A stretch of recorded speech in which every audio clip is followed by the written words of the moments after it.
ሰላም እንዴት ናችሁ? ትላንትና ከቻምፒየንስ ሊግ ጨዋታዎች መካከል ያው ከትናንት ወዲያ በጣም አሪፍ ጌም ተመልክተን ነበር። በፔዤ እና ባየር መካከል ነበር የተደረገው ይሄ ጨዋታ። ሁለቱም አሰልጣኞች በጣም ጥሩ እንደሆኑ ይታወቃል። ሉዊስ ኤንሪኬ ይሁን ቬንሶ ኮምፓኒ በጣም ጥሩ እግር ኳስ ነው የሚጫወቱት እና እንደጠበቅነውም ጥሩ ጨዋታ ተመልክተናል።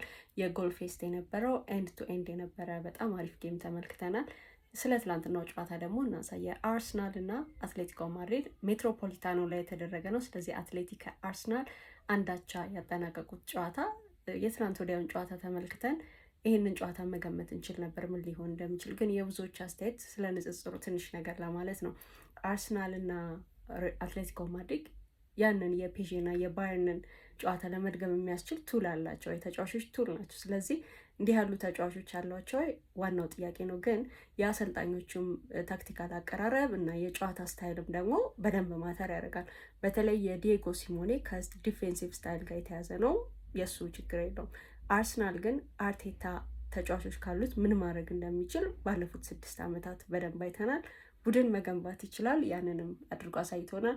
ዋንጫ ማንሳት እስኪቀረው ሁሉንም አድርጓል። ስለዚህ እነዚህም ቡድኖች ለማነጻጸር አሏቸው ወይ እንደዚህ አይነት ተጫዋች ፍሌር ያላቸው ተጫዋቾች አሉ ወይ የፊት መስመር ላይ ይሁን አማካይ ላይ ይሁን እንዲህ ያሉ ተጫዋቾች አሏቸው የሚለው ትልቅ ጥያቄ ነው እና ለንጽጽር ያንን ስናመጣ ተጫዋቾችም ማተር ያደርጋሉ። የአሰልጣኞቹ ፍልስፍና የአሰልጣኞቹ ታክቲካል አቀራረብ እንዳለ ሆኖ ግን ለንጽጽር የሚሆን ነገር ሳለ ወይ የትኛውም የእግር ኳስ ሀሳብ ስህተት ሆኖ አያውቅም። እስከሰራ ድረስ ሁሉም ትክክል ነው።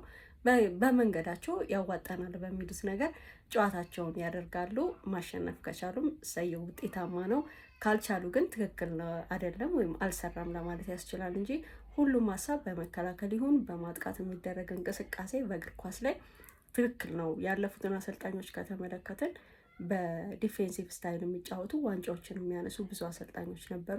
ደግሞ ጥሩ እግር ኳስን እየተጫወቱ አንድም ስኬት የሌላቸው እንደ ማርሴሎ ቤልሳ ያሉ እንደ ማውሪሲዮ ፖቼቲኖ ያሉ ትልልቅ አሰልጣኞችን ማንሳት እንችላለን እና ስናነጻጽር የአሰልጣኞቹን ታክቲካል ስታይል አቀራረብ፣ ፊሎዞፊያቸውን፣ ያሏቸውን ተጫዋቾች ከግምት ብናስገባ ለማለት ነው።